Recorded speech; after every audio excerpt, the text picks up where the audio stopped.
Today we'll be installing the 2 gig stove and grill guard here on this stove. So a couple of things to know before we get started. Of course, you want to make sure your stove is in the off position. All of these are.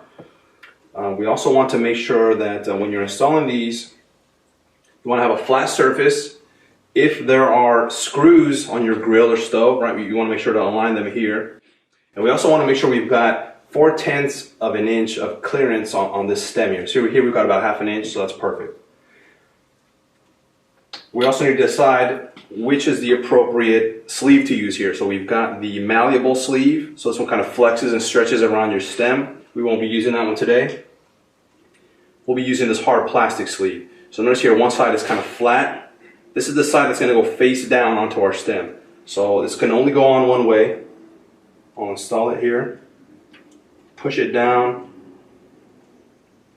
The idea is that this magnet here on the sleeve should align with these 3 notches. This is the reed switch. So when in the off position, that magnet should line up with this reed switch. So I'll install it. Perfect. It lines up. And we'll just simply reinstall our knob.